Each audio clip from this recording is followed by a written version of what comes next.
Everyone. आज हम बात करने वाले हैं एमटीपी किट के बारे में। ठीक है, जो एमटीपी किट होती है इसको हम मतलब इसका कैसे इसको लेना है, इसको कैसे लेना है, इसको किस चीज़ के साथ लेना है, इसको कब लेना है, इसको हम कब तक ले सकते हैं, फिर इसमें हम डॉक्टर की सलाह क्यों ज़रूरी है, फिर इसको लेने के बाद क्या क्या दिक्कतें आ सकती हैं, मतलब साइड इफ़ेक्ट क्या क्या हो सकते हैं, फिर उन दिक्कतों से निपटने के लिए हम क्या कर सकते हैं और इसको हम कितनी बार ले सकते हैं। ठीक है, तो इन सब चीज़ों की बात करने वाले हैं। तो ये जो एमटीपी किट होती है ये काम आती है किसके लिए? ये मेडिकल अबॉर्शन के काम आती है। ये किस चीज़ के काम आती है? ये काम आती है अपने मेडिकल अबॉर्शन के लिए। तो मेडिकल अबॉर्शन मतलब कोई भी अपना कोई बच्चा है, ठीक है, उसको हमें अबॉर्ट करना है। अब अबॉर्ट करना है तो हम किस चीज़ से अबॉर्ट कर सकते हैं? उसको एमटीपी किट से इसको यूज़ कर सकते हैं। तो अगर कोई पेशेंट अगर डॉक्टर के पास जाता है तो डॉक्टर क्या करता है, उसको ओपीडी में ही वो दवाई दे देता है। ओपीडी मतलब जहाँ पे हम बोलते हैं कि डॉक्टर साहब की आज ओपीडी लगी हुई, तो वहाँ पे वो डॉक्टर वो दे देते हैं, क्योंकि ये ओपीडी का ही प्रोसीजर है। 4 से 5 घंटे के अंदर पूरा काम हो जाता है इसमें। ठीक है, तो हम बोलते हैं कि इसको हम कब तक ले सकते हैं। ठीक है, तो इसमें क्या होता है, इसको हम 9 वीक तक ले सकते हैं। जो पहले इसमें क्या था कि पहले डॉक्टर लोग बोलते थे कि इसको 7 वीक तक ही ले सकते हैं। 7 वीक मतलब इसको पहले हम 49 डेज तक ही ले सकते थे। ठीक है, बट अभी ऐसा नहीं है। अब इसको जो गवर्नमेंट ऑफ इंडिया उन्होंने 63 डेज तक इसको लीगल कर दिया है कि इसको 63 डेज तक या फिर 9 वीक तक आप ले सकते हैं। ठीक है, अब इसके अंदर कौन कौन सी दवाइयाँ यूज़ आती है, तो आपने देखा होगा जो एमटीपी किट आती है अपनी, वो कुछ इस तरीके से आती है। ठीक है, उसमें 5 गोलियाँ होती है। तो जो पहली गोली होती है वो मीफिप्रिस्टोन की होती है। ठीक है, पहली गोली इसमें मीफिप्रिस्टोन होती है और 4 गोली होती है मीज़ोप्रोस्टोल की। ठीक है, ये 4 गोली इसमें कौन सी है? मीज़ोप्रोस्टोल की। इसमें 4 गोलियाँ हैं। तो अब हम बात करते हैं कि इसमें होता क्या है। तो पहली गोली इसमें अपनी मीफिप्रिस्टोन की गोली होती है। तो मीफिप्रिस्टोन की बड़ी वाली गोली, ठीक है, ये बड़ी वाली गोली इसमें मीफिप्रिस्टोन की होती है। तो इसको हमें ओरली लेना है, मतलब इसको हमें सिर्फ मुँह से लेना है। तो ये क्या काम करती है? मीफिप्रिस्टोन क्या होती है, जो अपने बॉडी के अंदर जो हार्मोन होता है प्रोजेस्टेरोन, प्रोजेस्टेरोन क्या करता है, अपनी प्रेगनेंसी को मतलब जो एम्ब्रियो है, ठीक है, बच्चा है, उसको अटैच करके रखता है यूट्राइन वॉल के साथ, यूट्रस के साथ। ठीक है, तो अब वहाँ पे ये क्या करेगा, मीफिप्रिस्टोन ये उसके एंटागोनिस्ट होता है प्रोजेस्टेरोन के। तो वहाँ पे क्या करेगा, जो प्रोजेस्टेरोन तो अटैच करके रखा था, अब एंटागोनिस्ट है तो उल्टा काम करेगा। तो उल्टा करेगा तो क्या करेगा, उसको डिटैच कर देगा एम्ब्रियो को। तो एम्ब्रियो मतलब अपना बच्चा वहाँ से डिटैच हो जाएगा अपनी कहाँ से, अपना बच्चा डिटैच हो जाएगा अपने यूट्रस से। अब जब ये डिटैच हो जाएगा, अब उस बच्चे को बाहर भी निकलना है। तो बाहर निकलने के लिए क्या होगा, हम उसको फिर मीज़ोप्रोस्टोल देते हैं। ये वाली छोटी गोलियाँ, 4 गोलियाँ एक साथ दे देते हैं उसको। ठीक है, अब कैसे देते हैं आगे बात करते हैं। तो मीज़ोप्रोस्टोल की हम 4 गोली, अब ये 4 गोली हम उसको ओरली भी दे सकते हैं, मुँह से भी दे सकते हैं कि भाई इसको निगल जाओ, या फिर आप जीभ के नीचे रख सकते हो इसको, या फिर हम उसको वेजाइना में रख देते हैं, या फिर हम उसको रेक्टम में रखते हैं। रेक्टम मतलब जहाँ से हम फीकल मैटर पास करते हैं। तो वहाँ पे ये मीज़ोप्रोस्टोल की गोली क्या करती है, ये यूट्रस में कॉन्ट्रैक्शन करवाती है। कॉन्ट्रैक्शन मतलब जब बोलते हैं ना कि भाई दर्द चल रहे हैं इसको, जो बोलते हैं कि कोई वुमेन होती है, वो उसको डिलीवरी होने वाला होता है, जो हमें बोलते हैं कि भाई इसको दर्द चल रहे हैं, तो उसको, और उसके बाद सर्विक्स जो होता है उसको क्या करती है, उसको सॉफ्ट करती है, उसको राइप करवाती है। मतलब जो वो राइपनिंग का मतलब होता है कि सर्विक्स की जो लेंथ होती है वो थोड़ी थोड़ी बढ़ने लगती है और वो सॉफ्ट हो जाती है। ठीक है, तो उसके साथ क्या होगा, जो भी ये ऊपर में जो जैसे क्या होगा, जो डिटैच हुआ है ये एम्ब्रियो, ये आसानी से बाहर निकल जाए। ठीक है, वेजाइना के थ्रू आसानी से बाहर निकल जाए। तो यहाँ पे क्या होगा कि जो एम्ब्रियो है डिटैच वाला हुआ है, जो आसानी से बाहर निकल जाए। अब लोग बोलते हैं कि भाई ब्लीडिंग कब होती है, तो ये जो ऊपर वाली ये पहली गोली है इसको देते हैं तो इसके बाद ब्लीडिंग नहीं होती है। ये जो 4 गोली देते हैं इनके बाद ब्लीडिंग होती है, क्योंकि यहीं पे क्या हुआ है, जो अपना सर्विक्स है वो क्या हुआ है, वो सर्विक्स की लेंथ बढ़ी और वो सॉफ्ट हुआ है। तो यहाँ पे ब्लीडिंग कब होती है, ये जो छोटी छोटी 4 गोलियाँ देते हैं उसके बाद ब्लीडिंग होती है। ठीक है, छोटी छोटी 4 गोलियाँ कौन सी, ये मीज़ोप्रोस्टोल की 4 गोली देते हैं, उसके बाद ब्लीडिंग होती है। ब्लीडिंग 4 से 5 घंटे तक हो जाती है। ठीक है, मतलब 4 से 5 घंटे के अंदर अंदर ब्लीडिंग हो जाती है, 4 to 5 आवर के अंदर अंदर ब्लीडिंग हो जाती है।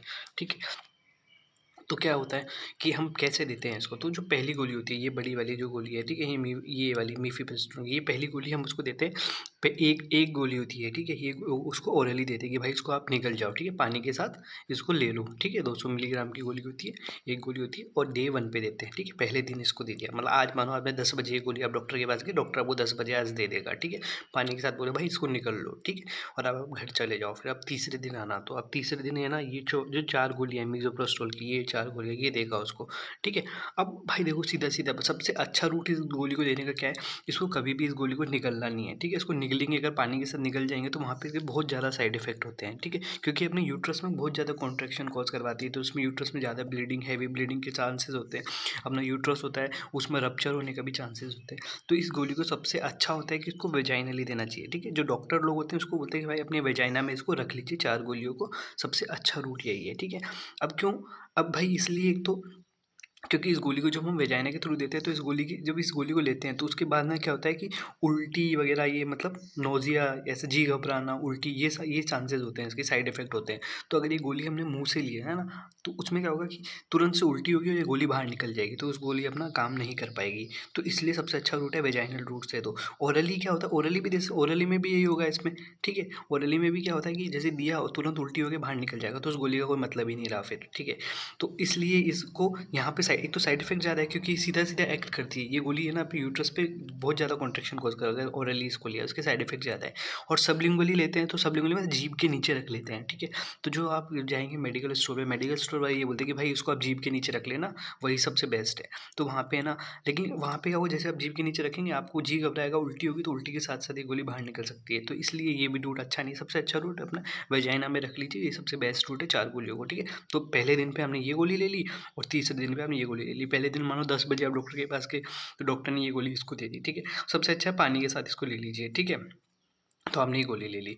तो अब ये क्या है, सबसे ज़्यादा लोग, कुछ लोग ऐसे होते हैं रात को भी इसको लेना चाहिए। तो रात को इसलिए कि भाई हमने खाना वगैरह खा लिया सब कुछ, उसके बाद लेके आप सो जाइए, ठीक है। तो इसमें दर्द वगैरह होता है इसमें, ठीक है। इस गोली में तो कुछ नहीं होता, इस गोली से तो आपको पता ही नहीं लगेगा। बट ये 4 गोलियाँ होती है, इनसे दर्द चालू होता है। तो इसको अगर आप रात को, जैसे हमारे 10 बजे लिए, ठीक है, खाने के बाद आपने लेके और आप ना वेजाइना में रख के इसको सो गए, तो उसके बाद ये ब्लीडिंग चालू हो जाती है 4 से 5 घंटे, 4 से 6 घंटे में इसमें ब्लीडिंग चालू हो जाती है, ठीक है।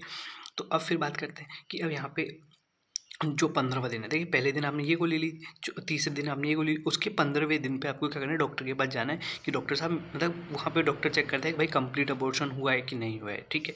तो ये चीज़ें होती हैं, ठीक है। तो इसलिए इस दवाई को डॉक्टर के पास से ही, डॉक्टर की सलाह से ही लेना चाहिए, बिना उसके हम नहीं लेना चाहिए। अब क्यों नहीं लेना चाहिए उस चीज़ की बात करते हैं। तो इसके बाद क्या करते हैं, फिर डॉक्टर है ना, मतलब देखते हैं कि भाई अबॉर्शन हुआ है कि नहीं हुआ है, तो उसके लिए फिर यूएसजी करते हैं। यूएसजी मतलब सोनोग्राफी करते हैं। तो ज़रूरी नहीं हर केस में सोनोग्राफी करें। अब किस किस केस में सोनोग्राफी करनी चाहिए उसमें हम बात करते हैं। तो यहाँ पे कोई जैसे फीमेल आ रही है, ठीक है, वो बोलेगी डॉक्टर साहब, मतलब डॉक्टर पूछते हैं कि आपका लास्ट जो आपका मेंस्ट्रुअल साइकिल था, ठीक है, वो कब हुआ होता है, उसको वुमेन को पता ही नहीं कब हुआ था। तो उस केस में हमको श्योर करने के लिए कि भाई इसका कब हुआ था, तो उसको चेक करने के लिए हम इसको यूएसजी करते हैं। और फिर डॉक्टर को ये ना, जैसे हम बोल रहे हैं कि कोई वुमेन बोल रही है कि डॉक्टर साहब मेरा तो ना मतलब 9 वीक ही चल रहा है ना, अभी 9th वीक ही चल रहा है, बट डॉक्टर देख रहा है वहाँ पे, तो वहाँ पे उसको उसका जो, मतलब हम बात करते हैं कि जो बच्चा पेट में होता है तो अपना पेट का साइज बढ़ता है, ठीक है। तो अपना जो यूट्रस होता है वो ऊपर आता है, पेट में आने लगता है, क्योंकि पहले तो वो कहाँ है, पेल्विक ऑर्गन है, फिर उसके बाद वो एब्डोमेन में आने लगता है, तो एब्डोमेन की साइज थोड़ी थोड़ी बढ़ती है। तो जब डॉक्टर देखेगा तो वहाँ पे उसको एब्डोमेन का साइज मतलब 12 वीक के आसपास का दिख रहा है, तो वहाँ पे ये दोनों चीज़ें मैच नहीं हो रही हैं, ठीक है। तो उस चीज़ को चेक करने के लिए भी डॉक्टर क्या करते हैं, अपने सोनोग्राफी करते हैं। और फिर अब यहाँ पे एक बात करते हैं कि कभी कभी जो डिलीवरी होती है, ठीक है, जैसे हम बात करते हैं, ये अपना पूरा क्या है, जैसे हम बात करें कि ये अपना क्या है, ये अपना फीमेल जेनिटल ट्रैक्ट है, ठीक है। तो हमने बात की कि यहाँ पे जैसे भी देखिए, तो नॉर्मली बच्चा कहाँ होता है, अपने यूट्रस में लगता है यहाँ पे, ठीक है। अब कुछ कुछ केसेस में क्या होता है कि बच्चा अपने फेलोपियन ट्यूब में भी हो जाता है, जैसे यहाँ पे भी हो जाता है, ठीक है। तो इन सब चीज़ों में ये इनको बोलते हैं एक्टोपिक प्रेगनेंसी। जब बच्चा होता है वो यूट्रस के बाहर कहीं जाके लगता है, तो उसको हम बोलते हैं एक्टोपिक प्रेगनेंसी। तो उन केस में क्या होता है, उस केस में वुमेन को होगा पेट में दर्द, है ना, वो बोलेगी डॉक्टर साहब मेरे को बहुत ज़्यादा पेट में दर्द है। तो उन सब ये चीज़ें इंडिकेट करती हैं कि भाई, और या फिर इस केस में भी जब यूट्रस का साइज, जब उसके मतलब वो पीरियड ऑफ गेस्टेशन के बराबर नहीं होता, इन दोनों चीज़ों में ये चीज़ें दर्शाती हैं कि क्या पता उसको एक्टोपिक प्रेगनेंसी है, उसका बच्चा यूट्रस के बाहर कहीं लगा है, ठीक है। तो उन चीज़ों को मतलब कंफर्म करने के लिए भी डॉक्टर क्या करता है, डॉक्टर उसको सोनोग्राफी करता है, ठीक है। इतनी चीज़ आपको समझ में आ गई। फिर यहाँ पे अब जब डॉक्टर ने आपको 15वें दिन बुलाया था, ठीक है, तो 15वें दिन आप जा रहे हैं तो वहाँ पे बोल रहे हैं कि डॉक्टर साहब मेरे को तो अभी भी मतलब ब्लीडिंग हो रही है, ठीक है। और डॉक्टर जब एग्जामिन करेगा तो देखेगा उसका इंटरनल ओएस, मतलब ये सर्विक्स के 2 ओपनिंग होती है, एक तो एक्सटर्नल ओएस, एक इंटरनल ओएस। तो डॉक्टर बोलेगा कि भाई एग्जामिन किया तो उसका इंटरनल ओपन है, तो इंटरनल से ओपन है मतलब कुछ ना कुछ प्रोडक्ट उसका यूट्रस में भी बच्चे का रह गया है, ठीक है। कुछ कुछ बच्चे के टिश्यूज अभी भी यूट्रस में रह गए हैं, तो उस चीज़ को निकालने के लिए हमको क्या करना पड़ेगा, मतलब उसको कंफर्म करने के लिए यूएसजी करना पड़ेगा, और उसको निकालने के लिए हमको सक्शन एवेक्यूएशन करना पड़ेगा, ठीक है। अब बात करते हैं ये दवाई किस किस को मतलब नहीं लेनी चाहिए, ठीक है, मतलब कॉन्ट्रा इंडिकेशन, मतलब किस किस को नहीं लेनी चाहिए। तो जो वुमेन जिनका हीमोग्लोबिन 8 से कम है, ठीक है, क्योंकि आपको पता है इस दवाई के लेने के बाद ब्लीडिंग वगैरह होगी, ठीक है। तो अगर किसी वुमेन का पहले से ही अगर ब्लड कम है और वो इस दवाई को लेगी, तो वहाँ पे क्या होगा, उसको मतलब शॉक में जा सकती है, क्योंकि ब्लड लॉस ज़्यादा हो रहा है। अब कोई वुमेन बोलेगी डॉक्टर साहब मैं तो फॉलोअप के लिए नहीं आ सकती भाई 15 दिन बाद, तो मुझे तो आप क्या कीजिए कि ये दवाई दे दीजिए, बट डॉक्टर उसको ये दवाई नहीं देगा। क्यों नहीं देगा, क्योंकि अगर वहाँ पे कोई कॉम्प्लिकेशन आती है तो वहाँ पे फिर उस वुमेन की लाइफ को थोड़ा खतरा है। तो इस वाले के जिन वुमेन फॉलोअप के लिए नहीं जा सकती उनको ये दवाई नहीं लेनी चाहिए। अगर क्योंकि आपको फॉलोअप की रेगुलर फॉलोअप के लिए जाने के, अब पता लगा कोई वुमेन बहुत ज़्यादा दूर रह रही है, जिसके घर से हॉस्पिटल 100-200 किलोमीटर दूर है, तो वहाँ पे उनको आने में ही दिक्कत हो जाएगा। तो इसलिए वहाँ पे उस दवाई को नहीं दिया जाता है। या फिर जिस वुमेन को बहुत मतलब उसका बीपी बहुत ज़्यादा हाई है, या फिर जिसको दौरे पड़ते हैं, सीजर वाला सीन है, या फिर जिसका कोरोनिक एड्रिनल फेलियर है, वहाँ पे भी नहीं दे सकते। जिस वुमेन को पोरफायरिया एक ब्लीडिंग डिसऑर्डर होते हैं, तो वहाँ पे भी इस दवाई को नहीं दिया जाता है। या फिर जिसको ग्लूकोमा है, ग्लूकोमा मतलब अपनी आँख के अंदर क्या होता है कि यहाँ पे इसका प्रेशर बढ़ जाता है, ठीक है? तो उस वाले केस में भी इस दवाई को नहीं दिया जाता। अब यहाँ पे जब डॉक्टर जब देगा, तब अब आप जैसे कि ना सीधा-सीधा आप किसी मेडिकल शॉप के पास जाते हैं, ठीक है? मेडिकल वाले के पास जाते हैं, तो वो उससे दवाई माँगते हैं। तो वो तो क्या करेगा, वो सीधा-सीधा बोलेगा हाँ, ये वाले ले लीजिए, जो केमिस्ट होते हैं ना, क्या मेडिकल शॉप वाले, हाँ, ये दवाई ले लीजिए, ये 4 गोलियाँ हैं, मतलब इसमें 5 गोलियाँ हैं, तो ये है ना, मतलब आप क्या कीजिएगा, पहली गोली तो 1 दिन ले लीजिएगा और फिर ये गोलियाँ आप ऐसे-ऐसे करके ले लीजिएगा। तो उन लोगों को इतना नहीं पता डॉक्टर, इसलिए इस दवाई को हमको डॉक्टर के पास से ही लेना चाहिए, क्योंकि वो इतनी इन्वेस्टिगेशन नहीं कर पाएगा। वो तो सीधा-सीधा आप बोलेंगे भाई दवाई दे दीजिए, वो आपको दवाई दे देगा, ठीक है? अगर फिर आप बात करते हैं कि इस वुमेन में इन्वेस्टिगेट क्या-क्या किया जाएगा, तो सबसे पहले इन्वेस्टिगेशन होता है हीमोग्लोबिन का, कि देखते हैं भाई इसका ब्लड कम तो नहीं है। फिर इसका यूरिन चेक करते हैं, यूरोटिन और माइक्रोस्कोपी को इन्फेक्शन वगैरह तो नहीं है। फिर एबीओ, आरएच, मतलब यहाँ पे आरएच देखते हैं उसका कि आरएच पॉजिटिव है कि आरएच नेगेटिव। अगर आरएच नेगेटिव है तो वहाँ पे एंटी डी दे देते हैं उसको, ठीक है? एंटी डी का इंजेक्शन चेक देते हैं। फिर उसको प्रेगनेंसी टेस्ट करते हैं, कि कुछ वुमेन प्रेगनेंसी टेस्ट नहीं करती है, ठीक है? तो वहाँ पे प्रेगनेंसी कन्फर्म करने के लिए भी क्या करते हैं, तो कन्फर्म किससे करते हैं, निश्चय कार्ड से अपन कन्फर्म कर लेते हैं। अब इसमें क्या-क्या कॉम्प्लिकेशंस आ सकती हैं, तो सबसे पहली कॉम्प्लिकेशन इसकी एक्सेसिव ब्लीडिंग है ना, जो ज़्यादा ब्लीडिंग हो सकती है इसमें। या फिर इनकम्प्लीट अबॉर्शन, मतलब कुछ ना कुछ बच्चे का कुछ पार्ट वहीं पे ही उसके यूट्रस में रह गया, ठीक है? और फिर या फिर अगर हमने बात किया, ठीक है, तो अगर मीज़ोप्रोस्टोल के बाद भी हमें बोला कि जैसे हमने पहले मीफिप्रिस्टोन दिया, ठीक है, पहले दिन, और थर्ड डे पे मीज़ोप्रोस्टोल दिया। अगर मीज़ोप्रोस्टोल के 5 से 6 घंटे, ठीक है, उसके बाद उसमें ब्लीडिंग हो जाती है। अगर 24 घंटे तक भी ब्लीडिंग नहीं हुई, ठीक है, तो वहाँ पे फिर डॉक्टर क्या करेगा, वहाँ पे डॉक्टर करेगा यूएसजी। आप जैसे डॉक्टर ने बोला कि आपको 5 से 6 घंटे बाद ब्लीडिंग हो जाएगी, आप इस दवाई को ले लीजिए। बट आपने बोला कि डॉक्टर साहब मुझे तो 24 घंटे तक भी ब्लीडिंग नहीं हुई, तो डॉक्टर फिर क्या करेगा, यूएसजी करेगा। अब यूएसजी करेगा तो वहाँ पे उसको क्या देखेगा, अगर बच्चे में धड़कन प्रेजेंट है, बच्चे की कार्डियक एक्टिविटी प्रेजेंट, मतलब बच्चे में धड़कन प्रेजेंट है, तो मतलब अपना जो ये है, ठीक है, क्या अपना मीज़ोप्रोस्टोल है, उसने अपना काम नहीं किया, मीज़ोप्रोस्टोल ने अपना काम नहीं किया, तो बच्चा अभी भी जिंदा है। तो अब बच्चा जिंदा है तो क्योंकि आपको तो मेडिकली अबॉर्ट करना है, तो अबॉर्ट फिर डॉक्टर क्या करेगा, सक्शन इवैक्यूएशन करेगा और बच्चे को बाहर निकाल देगा, ठीक है। अब यहाँ पे अगर बच्चे में धड़कन प्रेजेंट नहीं है, ठीक है, बच्चा मतलब बच्चा मर गया है, मतलब मीज़ोप्रोस्टोल ने अपना काम कर दिया है, बट वो ठीक से काम नहीं कर पाया, तो फिर हम क्या करते हैं, फिर से उसको 400 से 800 मिलीग्राम मीज़ोप्रोस्टोल देते हैं, ठीक है, मतलब फिर से वही, मतलब 200 माइक्रोग्राम की क्या होता है कि 4 गोलियाँ होती हैं, ठीक है। तो अब या तो उनको 2 गोली देंगे या फिर उसको 4 गोली देंगे और बोलेंगे कि आप 7 दिन बाद वापस आइए, ठीक है। मतलब क्योंकि बच्चा तो मर चुका है ना, तो उसको फिर क्या करेंगे, फिर वापस से उसको हम 2 से या 4 गोली मीज़ोप्रोस्टोल की दे देते हैं और फिर बोलते हैं कि आप जाइए और 7 दिन बाद वापस आइए, ठीक है। अब हम बात करते हैं इसका प्रोसीजर क्या है।